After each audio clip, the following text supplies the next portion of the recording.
우리 시간 함께 말씀을 찾겠습니다. 함께 찾으실 말씀은 우리 마태복음 11장 28절부터 30절까지 말씀입니다. 마태복음 11장 28절부터 30절까지 말씀입니다.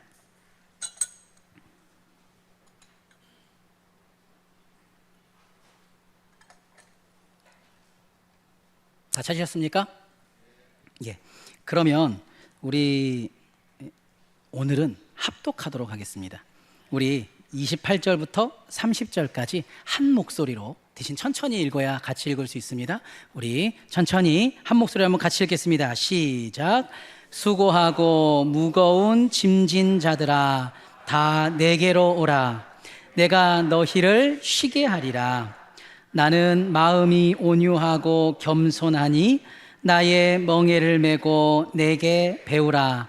그리하면 너희 마음이 쉼을 얻으리니 이는 내 멍에는 쉽고 내 짐은 가벼움이라 하시니라.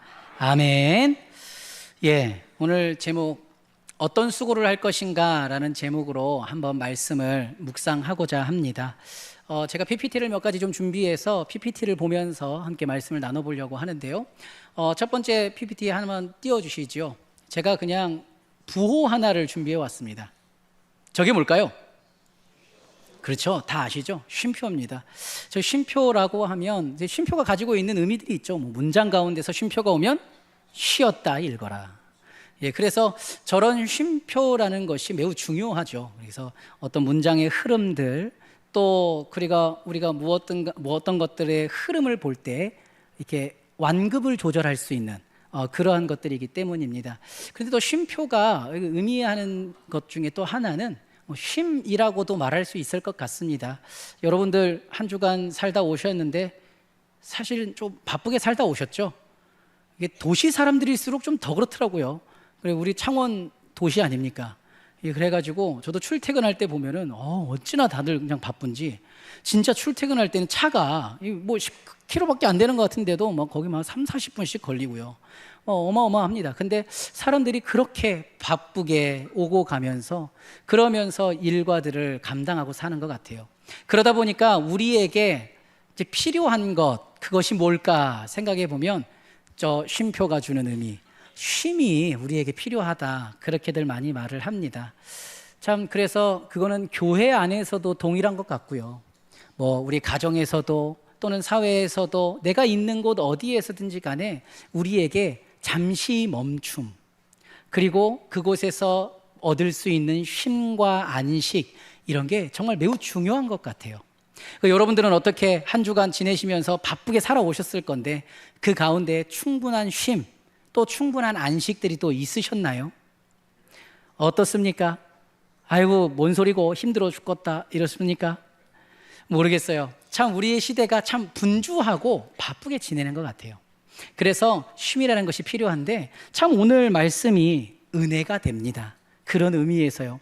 뭐라고 말씀하시냐면 28절의 말씀에 수고하고 무거운 짐진 자들아 다 내게로 오라. 내가 너희를 어떻게 한다고요? 쉬게 하리라. 얼마나 좋습니까? 진짜 예수님 앞에 오면 우리가 진정한 쉼, 참된 안식을 얻을 수 있다고 하니까 너도 나도 하나님 앞에 와서 안식을 얻고 쉼을 얻고 싶다, 그런 생각을 하게 되는 거죠. 그런데 이게 너무 뻔한 말은 아니에요. 그래서 오늘 말씀을 보다 보면 우리에게 도대체 어떤 쉼을 주려고 하실까? 그 쉼에 대해서 생각하다 보면 우리는 막연하게 이런 생각들을 하는 것 같아요. 쉼, 교회에서 또는 하나님께서 우리에게 주신다고 했을 때 그 쉼은 어떤 그 막연한 그냥 쉬는 거. 여러분이 쉴 때 제일 좋아하는 자세가 뭡니까? 서로 좀 다르긴 하네요. 저는 이렇게 침대에 누워가지고 옷도 대충 이렇게 그냥 편하게 입고 누워가지고 TV로 이렇게 에어컨 바람 쐬면서 이런 거 좀 자세가 좋더라고요. 그런 편함, 전 그런 걸 좀 추구합니다. 그래가지고 그런 시간들이 좀 많으면 좋겠다, 좀 이렇게 해야 쉬는 거 아닌가, 이런 생각들을 조금 하는데요. 또 어떤 분은 어떤 사교 모임, 사람들을 많이 만날 때 거기서도 쉼을 얻는다고도 하고요. 또 어떤 사람은 그런 거 없어, 나는 그냥 혼자 있을 때가 제일 좋아, 그래서 화장실이 제일 좋더라 이렇게 화장실 들어가면 한 40분씩 안 나오시는 분들, 뭐 그런 분들도 있다고 합니다. 저마다 자기에게 이런 쉼의 시간들이 필요한 것 같아요. 근데 오늘 본문에서 내가 너희를 쉬게 하리라라고 했는데, 그러면 이 쉼이라는 건 뭐냐는 거죠. 쉴 수 있는 시간을 충분히 주겠다, 화장실보다 넓은 공간을 허락해 줄게, 뭐 이런 건가? 근데 그냥 쉬는 걸 의미하지 않더라라는 거죠. 그래서 예수님께서 수고하고 무거운 짐진 자들아 다 내게로 오라, 내가 너희를 쉬게 하리라 라고 했을 때 이 말씀의 의미가 무엇인가, 우리가 오늘 그것을 한번 생각해 보려고 하는데요. 오늘의 제목이 뭡니까? 주보를 한번 다시 한번 보시죠. 오늘의 제목이 어떤 수고를 할 것인가, 의아합니다. 어떻게 쉴 것인가, 어떤 쉼을 얻을 것인가, 이게 아니라 어떤 수고를 할 것인가 라고 제목을 지어놨어요. 사실상 오늘의 본문은요, 쉼에 대한 본문이 아니라 수고에 대한 본문이라고 할 수가 있겠습니다. 예수님께서 우리에게 수고를 하되 어떤 수고를 할 것인가, 그 수고가 우리에게 어떤 쉼과 안식을 줄 수 있는가, 그것을 말해주는 거라고 하겠지요. 오늘 본문 29절 말씀을 한번 보겠습니다. 오늘 본문 29절 말씀에 이렇게 기록하고 있습니다. 나는 마음이 온유하고 겸손하니, 여기 색깔 칠했는데 한번 같이 읽어볼까요? 나의 멍에를 메고 내게 배우라, 그리하면 너희 마음이 쉼을 얻으리니. 이상하죠? 분명히 쉬라고 하셨어요. 내가 너희에게 쉼을 줄 것이다, 수고하고 무거운 짐진 자들아 다 내게 와라, 너희를 쉬게 하겠다 하셨는데, 그런데 그 바로 뒤에 29절에 나의 멍에를 메고 내게 배우라. 멍에가 뭡니까? 아시죠, 멍에? 이게 저는 이렇게 농촌에서는 산 지가 많이 없어가지고 이게 잘 모르겠더라고요. 그래서 검색을 해봤습니다. 멍에라는 게 그 소한테 이렇게 얹히는 거잖아요. 그래서 그림이 필요하겠다 싶어서 그림을 준비했습니다. 멍에가 저렇게 소 위에, 이게 목이라고 하나요? 등이라고 하나요? 거기다 이렇게 얹는 거예요. 그럼 저렇게 두 마리 위에다가 이렇게 얹으면 어떻게 되냐면, 저게 이제 묶을 수 있는 것들이 있죠. 그러면 이제 농기구들을 묶어가지고 소가 힘을 낼 수 있도록. 그러니까 역시 저희는 다 도시 사람입니다. 이게 잘 모르잖아요. 근데 이렇게 소가 이렇게 쟁기를 끌거나 밭을 갈 수 있도록 힘을 줄 수 있는 그런 것들을 하는 게 이 멍에라는 거예요. 그럼 이 멍에는 언제 짊어주는 거냐? 쉬게 할 때 주는 겁니까? 일하게 할 때 주는 겁니까? 그러니까 이상하다는 거예요. 예수님께서는 분명히 우리에게 너희를 쉬게 하리라라고 하셨는데, 왜 나의 멍에를 메고 내게 배우라라고 말씀하셨냐는 거죠. 예수님께서 그럼 우리에게 이런 멍에를 짊어지우시겠다는 말이거든요. 이 앞뒤가 이상한 것 같아. 그러면 이게 무슨 말이냐, 의미를 살펴볼 것인데요. 30절 말씀에 예수님께서 이렇게 말씀하셨어요. 내 멍에를 메라, 배우라. 그런데 내 멍에는 쉽고 내 짐은 가벼움이라라고 말씀하시는 거죠. 그러면 내 멍에는 쉽고 내 짐은 가볍다라고 하시는 이 말씀을 보면 어떤 다른 멍에와 비교한다는 것을 알 수가 있어요. 그러면 예수님의 멍에와 그렇지 않은 다른 멍에는 무엇인가, 그것을 생각해 보자는 거죠. 여러분들 하루 정말 바삐 살아가셨습니다. 여러분들 엄청 수고하면서 살아가셨다고 했어요. 그런데 여러분들이 어떤 수고를 하면서 살아가셨습니까? 여러분 어떤 수고를 하셨어요? 가만히 생각해 보자는 거죠. 내가 하루를 어떻게 살았지? 얼마나 바쁘게 살았지? 왜 바빴지? 아침에 기도하고, 아침 먹고, 점심에 기도하고, 말씀 보고 큐티하고, 기도하고, 저녁 먹고 기도하고, 그래서 바쁘셨습니까? 이래야 되는 것 같은데 그건 아니라는 거예요. 우리가 바쁜 이유 여러 가지가 있어요. 학교도 보내야 되지, 손주도 봐줘야 되지, 일도 가야 되지, 오늘 야근이 있어 퇴근도 못했지, 집에 왔더니 집은 난장판이야, 뭐 이런 거잖아요. 그러니까 우리가 일상생활에서 살아가면서 경험한 여러 가지 수고들이 있다는 거죠. 물론 그것들이 잘못됐다는 걸 말씀드리는 게 아니라, 오늘 본문에서 예수님께서 하시는 이 말씀은요, 우리가 이 세상 가운데서 살아갈 때 짊어지는, 세상을 살아가기에 어쩔 수 없이 짊어지는 이러한 세상의 멍에, 이러한 수고들, 이것들보다는 예수님께서 짊어지게 하시는, 예수님 안에서 감당하게 하는 그러한 수고들을 해야 한다라고 말씀하시는 겁니다. 그럼 왜 우리가 굳이 수고를 해야 될까 생각할 필요도 있는 것 같아요. 아니, 수고 안 하고 싶잖아요. 우리 그런 거 있지 않습니까? 이제쯤 되면 그냥 아침부터 저녁까지 매일 쉬고 싶다, 이런 생각할 수도 있거든요. 요즘에 젊은이들이 너무 바쁜 하루하루를 살아간대요.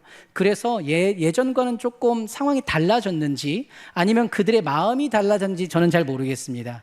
그런데 젊은 친구들 가운데 이렇게 번아웃이라고 표현하는, 아무것도 할 수 없어서 탈진 상태에 오는 경우들이 종종 있다고 합니다. 근데 그건 젊은 사람뿐만이 아니겠지요.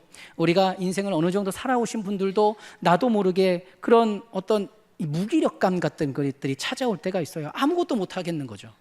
누워있는데 누워있는 것도 힘들어. 참 이러한 어떤 무기력감 같은 것이 찾아올 때도 있는데요. 그런데 이러한 삶 가운데에서 그런 것들을 경험하지 않기 위해서 그냥 좀 쉬고 싶다, 그냥 좀 놀러도 다니고 싶고 내가 하고 싶은 거 하고 싶다, 얼마나 그런 생각 많이 합니까? 그런데 성경은요, 우리에게 그렇게 마음껏 쉬어라 라고 말씀을 안 하세요. 참 희한하죠.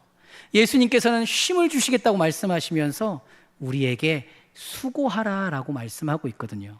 그럼 왜 우리가 수고해야만 할까? 그 이유를 성경에서 한번 찾아봤는데요, 우리 창세기 말씀입니다. 창세기 말씀에, 창세기 3장 17절 말씀에 이렇게 기록하고 있습니다. 아담에게 이르시되 내가 내 아내의 말을 듣고 내가 내게 먹지 말라 한 나무의 열매를 먹었은즉 땅은 너로 말미암아 저주를 받고 너는 내 평생에 뭐 하라고요?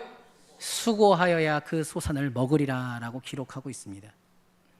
그러니까 우리가 수고해야 되는 이유는요, 불순종에 대한 결과라고 볼 수 있어요.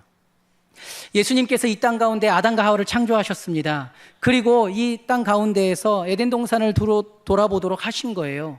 그런데 그때는요, 크게 수고하지 않아도 됐습니다. 왜냐하면 하나님께서 너무 완벽하게 만들어 놓으셨기 때문에 그냥 열려있는 나무의 열매들을 먹으면서 그저 하나님을 찬양하면서 살아가면 됐거든요. 그런데 이 사람들 가운데, 이 아담과 하와 가운데 죄가 들어온 거예요. 불순종의 죄가 들어오면서 어떻게 됐습니까? 징계를 받게 된 거죠. 그런데 그 징계를 받았을 때 하나님께서 뭐라고 말씀하셨냐면 너는 평생에 수고하여야 소산을 먹는다. 평생토록 일해야만, 평생토록 고생해야만 그 소산을 먹을 수 있을 것이다. 그러니까 우리의 인생은 수고하는 인생이 될 수밖에 없다라는 걸 이야기하고 있는 거죠. 그런데 어떤 분 이렇게 얘기하실 수 있어요. 저건 아담한테 하신 말씀 아닙니까? 그럼 전 남자겠지, 나는 왜 힘든 겁니까? 여자분들 얘기하실 수 있어요. 그래서 16절 말씀에도 이런 말씀이 있습니다. 또 여자에게 이르시되 내가 내게 임신하는 고통을 크게 더하리니 내가 수고하고 자식을 낳을 것이며 너는 남편을 원하고 남편은 너를 다스릴 것이니라 하시고. 그러니까 남자나 여자나 할 것 없이 이 땅 가운데 살아가는 우리 인생은요, 수고할 수밖에 없는 존재가 되겠다는 거죠. 그래서 조금 고달픈 것 같습니다. 그래서 조금은 슬픈 것 같기도 해요. 고통 없이, 어떤 노동 없이 우리가 조금 편하게 살아가면 좋았을 것인데 우리의 불순종의 결과로 인하여서 우리가 수고할 수밖에 없는 존재가 되었으니까요. 그런데 이것으로 끝나지는 않습니다. 오늘 본문에서 사실상 말하고자 하는 것은 무엇이냐면, 여러분이 그렇게 수고할 수밖에 없는 인생이 되었다면, 여러분이 그 수고를 그만둘 수 없다면 어떤 수고를 해야 되겠습니까? 차라리 여러분이 수고를 한다면 어떤 수고가 여러분에게 결과적으로 참된 쉼과 참된 안식을 가져다 줄 것입니까? 이것을 생각해 보게 하는 말씀이라는 거예요. 예수님께서 뭐라고 말씀하셨습니까? 수고하고 무거운 짐진 자들아 다 내게로 오라. 그랬을 때 예수님께서 그들에게 쉼을 주신다고 하셨거든요. 그러니까 예수님께서 그분의 멍에를 매라고 하셨지만 결과적으로 예수님께서 우리에게 주시는 멍에를 매면 우리는 참된 안식, 참된 쉼, 기쁨을 누릴 수 있게 된다는 사실입니다. 그렇죠? 아멘을 하기가 어려워요, 이건. 그럴 수밖에 없습니다. 뭔 소리고 이게. 아니, 힘들게 일하라는 것 같은데 이거 어떻게 이게 쉼이야. 근데 하나님의 나라의 법칙은 참 신기한 것 같아요. 여러분, 주를 위하여 수고하면, 정말 주님을 위하여서 우리가 정말 애써서 정말 하나님을 위하여 섬기고 나아가면, 근데 이건 해보신 분들은 알걸요? 왜 그런지 몰라. 내가 분명히 땀을 흘리고 수고했는데 그 마음 가운데 평안이 있는 거예요. 그랬을 때 그 마음 가운데 기쁨이 넘쳐나는 거예요. 이것이 바로 하나님 나라의 원리이기 때문에 그렇습니다. 하나님께서 그래서 우리에게 수고하라고 하시는 거예요. 예수님이 주시는 그 말씀, 수고하고 무거운 짐진 자들아 세상의 짐들은 내려놓고 내가 너희에게 짊어지게 하는 이 하나님의 나라의 멍에를 짊어지라. 그러할 때 너희에게 쉼을 얻게 할 것이다 라고 말씀하셨다는 것이죠. 데살로니가전서 1장 3절에 보면 이런 말씀이 기록되어 있습니다. 너희의 믿음의 역사와 사랑의 수고와 우리 주 예수 그리스도에 대한 소망의 인내를 우리 하나님 아버지 앞에서 끊임없이 기억함이니. 데살로니가전서는 사도 바울이 데살로니가 교회에 보내는 편지거든요. 그러면서 서두에 이렇게 말한 거예요. 당신들이 수고하고 있는 것을 내가 알고 있습니다. 당신들의 그 수고를 내가 기억하고 있습니다. 하나님도 그것을 알고 있습니다 라고 말하고 있는 거죠. 그러니까 무슨 말이에요? 이 데살로니가 교회가 마냥 쉬고 있었던 게 아니라는 거예요. 이들은 주님 안에서 건강한 교회가 되기 위해서 세워지면서 함께 애를 썼는데 그러면서 사랑의 수고를 감당했다는 것이죠. 이게 성경의 원리라는 겁니다. 왜 수고가 필요할까요? 조금 극단적으로 조금 무섭게 말씀하시는 구절도 있어요. 데살로니가 후서 3장 10절 말씀에는 이런 말씀도 있거든요. 우리가 너희와 함께 있을 때에도 너희에게 명하기를 누구든지 일하기 싫어하거든 어떻게 하라고요? 먹지도 말게 하라. 저게 일하지 않거든이 아닙니다. 일하지 않거든 먹지도 하게 말라가 아니라 일하기 싫어하거든 먹지도 말게 하래요. 저는 좀 굶어야 될 것 같아요. 저도 좀 막 쉬고 싶거든요. 일하기가 싫어. 저도 좀 막 쉬고 싶어요. 그러면 이거는 먹지도 말게 하라는 거예요. 왜 이런 말을 했을까요? 교회 안에는요, 하나님의 자녀들에게는요, 마땅히 짊어져야 하는 수고가 있기 때문이에요. 이 수고조차 감당하지 않는 것은 하나님의 나라의 방법이 아니라는 거죠. 그러면서 사랑의 수고를 감당하라라고 말씀하고 있거든요. 철로역정이라고 하는 유명한 베스트셀러 소설이 있죠. 여러분들 철로역정 다 읽어보셨습니까? 철로역정 너무 유명해서 영화 애니메이션으로도 나오고 막 그랬더라고요. 애니메이션 영화 소설 이런 것들을 보면요, 철로역정에 순례자라고 하는 사람이 나옵니다. 성도죠. 성도의 삶을 순례자라고 표현해 놨습니다. 그런데 이 순례자가 예수 그리스도를 알기 전에, 십자가 앞에 도달하기 전에 그에게 엄청나게 큰 짐이 짊어져 있는 것을 우리가 볼 수가 있어요. 그래서 철로역정의 이 순례자가 엄청 큰 짐을 짊어지고 그러다가 예수 그리스도 그 십자가 앞에 딱 서게 되니까 어떻게 되냐면 그가 짊어지고 있었던 이 모든 짐들이 완전히 다 풀어서 없어지는 모습들을 이렇게 형상화해 놨습니다. 그러니까 우리가 예수 그리스도 앞에 오면 우리가 이 세상 가운데서 짊어졌던 그 고통과 고난들은 다 사라지게 된다는 거예요. 근데 여기서 끝나면 제일 좋은데 오늘 본문 보면 그건 아닌 것 같잖아요. 예수님 앞에 나왔습니다. 십자가 앞에 나왔어요. 짐이 벗겨진 것까지는 너무 좋아요. 그러면 순례자의 삶이 거기서 끝났느냐? 거기서 바로 천국으로 이렇게 한 번에 이동됐느냐? 근데 그건 또 아닙니다. 여러분, 철로역정을 잘 보시면 십자가 앞에서 짐이 벗겨진 다음에도 엄청 많은 과정이 있어요. 분명 짐은 없는데 이 순례자가 천국에 들어가기까지 정말 많은 굽이굽이 고난과 역정들을 경험하게 된다는 거예요. 대신 십자가 이전의 짐과 십자가 이후의 삶의 그 짐이 질과 모습이 다르다는 거죠. 이전에는 세상의 고통, 세상의 짊어짐, 그 수고 때문에 괴로워했다면 이제 예수 그리스도 앞에 나온 이후부터는 그리스도께서 감당케 하시는 그 수고로 인하여서 하나님 나라에 가기까지 그 수고를 감당하는 삶을 살아가게 된다는 거예요. 그런데 그렇게 살아가면 그 수고로 인하여서 하나님께서 우리에게 은혜를 베푸신다라고 말씀하고 있는 거죠. 오늘 말씀이 아멘하기가 어려운 거 압니다. 근데 한번 해보세요. 진짜 그런가? 그래요. 진짜 하나님 앞에서 어떻게 표현을 이렇게 했을까요? 사랑의 수고. 사랑하기 때문에 하는 수고예요. 하나님의 사랑을 알기 때문에 감당하는 수고거든요. 그런데 이 수고를 감당할 때 교회가 세워진다, 하나님의 나라가 확장된다라고 표현하고 있습니다. 데살로니가전서 1장 3절 아까 잠깐 읽었었는데요, 다시 한번 읽어보겠습니다. 데살로니가전서 1장 3절 말씀 이렇게 기록하고 있어요. 너희의 믿음의 역사와 사랑의 수고와 우리 주 예수 그리스도에 대한 소망의 인내를 우리 하나님 아버지 앞에서 끊임없이 기억함이니. 그럼 우리가 감당해야 될 것이 무엇일까? 답이 좀 나오죠. 사랑의 수고. 여러분들 어떤 수고를 하고 계십니까? 아까 질문을 한번 드렸어요. 이 세상을 살아가면서 부자가 되기 위해서, 또는 높은 위치에 올라가기 위해서, 내가 저 사람보다는 조금 더 넓은 집에서 살기 위해서, 내가 저 사람보다는 조금 더 성공한 삶을 살기 위해서 하는 수고들이 분명히 있었을 겁니다. 그런데 그것이 죄라고 말씀드리는 건 아니고요, 그러한 수고의 결과는 우리에게 참된 안식을 주기가 어렵다는 거예요. 그렇다면 우리에게 어떤 참된 안식을 주느냐?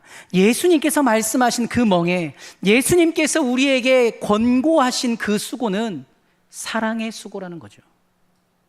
그러면 사랑의 수고가 무엇인가 잠깐 깊이 좀 살펴봤으면 좋겠습니다. 데살로니가전서 1장 3절 다시 한번 보겠습니다. 이 다음에 제가 표시해 놓은 게 있어요. 저기 보시면 똑같은 구절인데 제가 체크해 놓은 게 다릅니다. 믿음의 역사, 사랑의 수고, 소망의 인내. 뭐가 보이십니까? 믿음, 소망, 사랑. 우리 교회 안에는 항상 있는 것이 있다고 그랬어요. 믿음, 소망, 사랑이 있다고 했죠. 그러면 이 교회 안에 믿음, 소망, 사랑이 항상 있을 때 이 교회 안에 나타나는 것이 무엇인가? 그것을 데살로니가전서에는 사도 바울이 이렇게 연계해서 말하는 거예요. 믿음이 있을 경우에는 믿음의 역사, 그리고 사랑의 수고, 소망의 인내가 이 교회 가운데 나타나게 되는 것이다. 그것이 부질없는 것이 아니라 그러한 수고와 그러한 고통들, 어려움들을 감당할 때 그 교회가 건강하게 세워지는 것이다 라고 말하고 있는 거죠. 여러분, 믿음 가운데는요, 하나님의 일하심들이 나타나요. 우리 오전에도 우리가 한번 묵상하지 않았습니까? 하나님의 일에는요, 불가능함이 없습니다. 그래서 우리가 하나님을 온전하게 신뢰하고 나아가면요, 여러분의 그 삶 가운데 믿음으로 인한 역사들이 나타나는 거예요. 그런데 그 역사가 그냥 나타나느냐? 아니죠. 수고가 반드시 따르게 된다는 겁니다. 그리고요, 사랑의 수고. 여기서 말하는 이 사랑의 수고라는 것이 무엇을 말하냐면, 원어를 보면요, 이 수고가 그냥 대충 하는 수고를 말하지 않아요. 그냥 오늘 좀 적당히 했으니까 좀 힘들다, 좀 쉬자, 이 정도의 수고가 아닙니다. 여기서 이 원어적인 의미를 보시면요, 이 수고는요, 탈진 직전까지에 가는 수고를 얘기해요. 그러니까 사랑의 수고라는 것은요, 사랑하기 때문에, 내가 예수 그리스도의 사랑을 알았기 때문에 기꺼이 나의 모든 것들을 그야말로 다 내려놓기까지, 하나님의 그 사랑을 알아서 뭐 내 것을 뭐 아끼고 남기고 이런 것이 아니라 쥐어 짜낸다고 표현을 할까요? 그야말로 모든 것들을 다 쏟아놓기까지 하는 수고, 그 사랑의 수고들을 의미하고 있는 거죠. 여러분, 신앙생활 한다는 것은요, 예수 그리스도께서 주시는 그 멍에는요, 쉽고 가볍다고 하셨는데 또 탈진에 이르는 그런 사랑의 수고를 해야 된다고까지 하니까 아이러니한 것 같긴 한데, 세상의 수고와 견줄 수 없다라는 걸 얘기하시는 거예요. 여러분, 교회를 위하여서, 우리의 지체들을 위하여서, 하나님의 나라를 위하여서 정말 사랑의 수고를 감당할 수 있는 여러분들이 될 수 있기를 주님으로 소망합니다. 또 한 가지가 더 있었어요. 데살로니가전서 1장 3절에 보니까 소망의 인내라는 게 있었잖아요. 교회 안에서 나타나는 예수님께서 우리에게 짊어지게 하시는 그 멍에는요, 뭐 율법의 멍에, 이 세상의 멍에 이런 것들이 아닙니다. 그야말로 예수 그리스도 하나님의 나라를 소망하는 자에게 주어지는 인내. 우리가 그 소망한다면 어떻게 되냐면, 때로는 우리에게 처해지는 것들을 참아내기도 하는 거예요. 그것들을 참아내면서, 견뎌내면서 하나님이 오시는 그 순간까지 우리가 그 믿음을 저버리지 않는 것, 우리가 이런 것들을 우리는 소망의 인내라고 표현하거든요. 여러분, 그 교회 오시면서 올해 25년까지만 교회 나갈래 이렇게 얘기하신 분 없으시죠? 하나님 얼마 안 남았습니다. 한 5개월 뒤면 저 이제 안 옵니다. 이러신 분 없잖아요. 하나님 나라 올해까지 안 오면 난 모르겠다. 뭐 이런 분 없잖아요. 신앙생활이라는 것이요, 기한이 없어요. 우리의 수고라는 것이 기한이 없어요. 하나님이 오시는 순간까지거든요. 그래서 우리에게 필요한 것이 소망의 인내입니다. 하나님이 반드시 오실 것이며 우리에게 채워주실 것이라는 확신을 가지고, 그러나 인내하는 마음으로 예수 그리스도를 위하여 그분께서 주신 그 멍에를 기쁨으로 감당하는 것, 이것이 소망의 인내의 자세라고 할 수가 있겠습니다. 예수님께서 우리에게 무엇을 원하신다고요? 예수님께서 주시는 멍에, 그것을 짊어지기를 원하시는 거예요. 그런데 그 멍에는요, 쉽고 가볍대요. 근데 이 쉽고 가볍다는 말이 편하다, 누구나 할 수 있다, 이런 의미가 아닙니다. 의미적으로 보시면 이 쉽고 편하다는 말은 의미가 있다, 참된 안식이 있다, 이것을 의미하는 겁니다. 사랑하는 성도님 여러분, 그러면 이제 오늘 본문을 보면서 여러분들에게 질문을 하나 하겠습니다. 여러분, 어떤 수고를 하시겠습니까? 세상을 위한 수고를 하시겠습니까? 아니면 예수 그리스도께서 우리에게 주시는 예수 그리스도의 수고를 하시겠습니까? 1번입니까? 2번입니까? 그렇죠. 이때 어떻게 1번이라고 해요? 진짜 예수 그리스도를 위한 수고, 그리고 그 수고 끝에 하나님께서 우리에게 주시는 정말 그 기쁨의 감격, 하나님께서 우리에게 주시는 참된 안식, 이상의 섬기는 데 기뻐. 내 몸은 너무나도 힘든데 마음 가운데 막 기쁨이 넘쳐나. 이러한 것들을 정말 경험하실 수 있는 우리 사랑하는 성도님들이 될 수 있기를 주님의 이름으로 소망합니다. 수고하고 무거운 짐진 자들아, 세상 가운데에서 헛된 수고를 하고 있는 수고하고 무거운 짐진 자들아, 다 내게로 오라. 그 예수님을 붙잡았을 때 내가 너희를 쉬게 하리라 라고 말씀하시는 거죠. 이 말씀의 의미를 한 주간 마음 가운데 새기시면서 그렇게 다시 한번 도전해 보시고, 정말 헛된 수고가 아닌 참된 수고를 하겠노라고 다짐하시는 우리 사랑하는 한빛교회 성도님들이 될 수 있기를 주님의 이름으로 소망합니다.